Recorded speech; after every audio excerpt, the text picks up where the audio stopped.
Hi ළමයි කොහොමද ඉතින් හැමෝම හොඳින් ඉන්නා නේද? ඔන්න ඊයේ දැම්ම මම පෝස්ට් එකක් අපේ මුස්ලිම් යාළුවන්ගේ ගෙදර උයන අඹ මාළු උයලා කමද කියලා. ඒකට ගොඩාක් කමෙන්ට් ආවිලා තිබ්බා. එහෙනම් හදන ගමන් කතා කරමු. මුලින්ම ඇදලියක් ලිපේ තියලා ඒකට තෙල් රත් වෙද්දී ඒකට අපිට ඕනේ අබ තලාගත්ත කුරුඳු එනසාල් සූදුරු ටිකක් ඔන්න ඔය ටික ඕනේ. ඊට පස්සේ සුදු ලූණු රම්ප කරපිංචා අඹ අමු මිරිස් ඔච්චරයි ඕනේ. ඊළඟට මං හදන්නේ පොල් කිරි දාලා. සමහර අය පොල් කිරි දාන්න නැතුව හදනවා. ඉතින් මුලින්ම ඇතිලියක් ලිපේ තියලා අපේ මේ පහේ ටික එකතු කරගන්න ඕනේ. ඒ කියන්නේ තලාගත්ත කුරුඳු එනසාල් අබ සූදුරු ටික. මේ ටික එකතු කරලා මේ ටික ටෙම්පරාදු වෙද්දී මේකට අපි ඊළඟට එකතු කරගන්නවා මොනවද? කපාගත්ත ලූණු, සුදු ලූණු, රම්ප කරපිංචා, අමු මිරිස් ටික. ඒ ටික එකතු කරලා හොඳට ටෙම්පරාදු වෙන්න දෙනවා. ගොඩාක් අය කියලා තිබ්බා එයාලා අඹ මුස්ලිම් අය දෙන්නෙක් විතර මට කමෙන්ට් කරලා තිබ්බා අපේ යාළුවෝ එයාලා අඹ ටික තම්බලා ගන්න කියලා. ඔව් සමහර අය අඹ තම්බලා ගන්න හේතුව තමයි අඹ ටික දිය වෙන නිසා තමයිලු එයාලා ඒක තම්බලා අරගන්නේ. හැබැයි මම තම්බලා ගත්තේ නෑ. මගේ යාළුවෝ උයන විදිහටම තමයි මං ඉවේ. මොකද මං ඒ විදිහට ආස නිසා. හැබැයි මං ඊයේ එකතු කරගත්තේ හකුරුයි සීනි දෙකම කලවමේ. අද මං සීනි විතරයි එකතු කරගන්නේ. හකුරු එකතු කරගන්නේ මොකද හකුරු ඉවරයි. හරි. ඊළඟට මේ ටික හොඳට ටෙම්පරාදු වෙද්දී මේකට ඔයාලට පුළුවන් මේ වෙලාවේදී හකුරු සීනි ඔය දෙකෙන් එකක් එකතු කරගන්න. මට ඊයේ නම් මං හකුරු එකතු කරේ. හැබැයි අද මං එකතු කරන්නේ සීනි විතරයි. සීනි ටික එකතු කරලා තෙරේ චුට්ටක් ටෙම්පරාදු වෙන්න දෙනවා. ගොඩාක් කැරමල් කරගන්න යන්න එපා. මේක එන්නේ ලස්සන කහ පාටකට. හකුරු දැම්මම පොඩි පැණි පාටක් මේකට එකතු වෙනවා. ඊයේ ඇවිල්ලා තිබ්බේ හකුරු එකතු කරගත්තම එන පාට. හරි. සීනි ටික එකතු කරලා ඊළඟට මේකට කහ කුඩු ටිකක් වැඩියෙන් එකතු කරගන්නවා. අපි වෙන කිසිම පහේ වර්ගයක් එකතු කරගන්නේ නැහැ.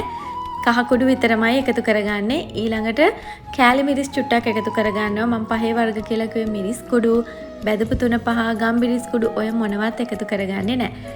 වතුර අවශ්‍ය ප්‍රමාණයට එකතු කරලා රස අනුව ලුණු එකතු කරගන්න ඕනේ. වතුර ගොඩාක් වැඩි කරගන්න එපා. ඔයාලා අඹවල ඉස්ම කන්න කැමති නම් මං අගේ මම මාරාසයි ඒ ග්‍රේවි එක කන්න. ඒ කියන්නේ අපේ ක්‍රමයට ඉව්වත් මොන ක්‍රමයට ඉව්වත් ග්‍රේවි එක කන්න ආසයි. ඒ නිසා මං වතුර ටිකක් වැඩියෙන් එකතු කරගන්නවා. එකතු කරගෙන සීනිත් දිය වෙලා මේක පැණි එකක් වගේ හොඳට උතුරන්න දෙන්න ඕනේ. මේක හොඳට උතුරගෙන එනකොට අපි මේකට කපල පොතු යවාගත්ත අඹ ටික එකතු කරනවා. මම ඊයේ අඹ එකතු කරේ පොත්ත පිටින්. මොකද මට ඊයේ හම්බුනේ රට අඹ වගේක්. ඒවා ඉක්මනින් දිය වෙනවා. පොත්ත නැතුව උයන්න බෑ. අද මම මේ උයන්නේ කොහු අඹ. ඔයාලට අඹ කෑල්ල දිය වෙන්නේ නැතුව ලස්සනට මේ විදිහටම අඹ කෑල්ල ඕනේ නම් මුලින්ම කහයි ලුණුයි දාලා අඹ ටික තම්බලා ඒ වතුර ටික පෙරලා වතුර ටිකක් එකතු කරගන්න මේ ග්‍රේවි එකට. ඊළඟට හදාගන්න පුළුවන්. මේ විදිහටම ටෙම්පරාදුව දාලා අර තම්බගත්ත අඹ එක එකතු කරලා හදාගන්න තමයි තියෙන්නේ. ඉතින් මේ වෙලාවේදී ඔයාලට කැමති ප්‍රමාණයකට ඒ කියන්නේ වතුර එකතු කරලා හොදි අවශ්‍ය ප්‍රමාණයට වෙනකම් මේ පැණි එකෙන් සීනි පැණි එකෙන් ඒ කියන්නේ සීනි දාලා වතුර දාලා මේ හදාගත්ත ග්‍රේවි එකෙන් හොඳට අඹ ටික තැම්බෙන්න දෙන්න ඕනේ. ඔයාලට අවශ්‍ය ප්‍රමාණයට හිඳීගෙන එනකොට ඔයාලගේ රස අනුව හොදි තියාගෙන මේකට මිටි කිරි එකතු කරගන්න ඕනේ. ගොඩක් අය කියනවා මිටි කිරි එකතු කරගන්න නැතුව එයාලා ගන්නවා කියලා. හැබැයි කිරි ටිකක් එකතු කරගත්තම මේ අඹ කරි එක මාරම රහයි. මේ වෙලාවට මාර සුවඳක් එනවා. එනසාල් එකයි කුරුඳු එනසාල් වලිනුයි කුරුඳු වලිනුයි හොඳ සුවඳක් මේ අඹ මාළුවට එකතු වෙනවා. මේක මාරම රහයි. මම මාර ආසයි මුස්ලිම් අය හදන මෙනු එකක් තියෙනවා. මේ අඹ එක උයලා බීෆ් කරි එක හදලා වම්බටු හදලා පරිප්පුවක් හදනවා. තව යාලා තව මොකක් හරි සලාදයක් හදනවා.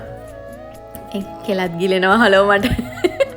තක්කාලි ලුණු දාලා සලාද කොළ උඩින් දාලා සලාදයක් හදනවා. එයාලා මේ මෙනු එක ගොඩාක් හදන්නේ සිකුරාදා දවසට හදනවා. මං හරියට දන්නේ නැහැ. මගේ යාළුවගේ ගෙදර නම් සිකුරාදා දවසට මේ මෙනු එක මාසෙට දෙසරයක් විතර හදනවම තමයි. ඒක පුදුම රහක්. සමහර වෙලාවට බීෆ් හදනවා, සමහර වෙලාවට චිකන් බෙදලා උයලා හදනවා. මාරම රහයි මේ ටික ඔක්කොම අනාගෙන කනකොට කෙලගිලෙන. මේ අඹ එක ටිකක් වැඩිපුර හදාගන්න. මොකද යන්නේ එනකොට කන්න පුළුවන්. ඊළඟට මෙන්න මේ විදිහට හොඳට උතුරන්න දීලා අපි මේකට කෑලි මිරිස් චුට්ටක් එකතු කරගන්න ඕනේ. කෑලි මිරිසුත් එකතු කරලා හොඳට උතුරන්න දීලා අපිට අවශ්‍ය ප්‍රමාණයට ග්‍රේවි එක තියාගෙන බාගන්න විතරයි තියෙන්නේ. එතකොට මෙන්න මේ විදිහට රසට හැදුණු අඹ කරියක් කියලා දැන් ඔයාලට පේනවද මේ අඹ එක දිය වෙලා තියෙනවා. අන්නේ දිය වෙන්නේ නැති වෙන්න තමයිලු එයාලා අඹ ටික වෙනම තම්බලා අරගන්නේ. දැන් මම ගොඩක් මාස අඹ මේ විදිහට කන්න මගේ යාළුවගේ ගෙදර හදන්නේ මේ විදිහට අඹ ටික පොඩ්ඩක් දිය වෙලා ඒක හොඳට ග්‍රේවි එකට මික්ස් වෙලා තියෙන්නේ. එතකොට තමයි ඒක පට්ටම රහ. දැන් අහන්න එපා මාරම රහයි කියනවා. ඇත්තටම රහයිද කියලා. රහයි. හදලා බලන්න විනාඩි 5ක් 6ක් ඇතුළත මේක හදා ගන්න පුළුවන්. මොකද එච්චරටම රසයි. එච්චරටම පහසුයි මේක හදාගන්න. එහෙනම් හදලා රහ කියන්නේ සතුටින් hina වෙලා ආදරෙන් ඉන්න.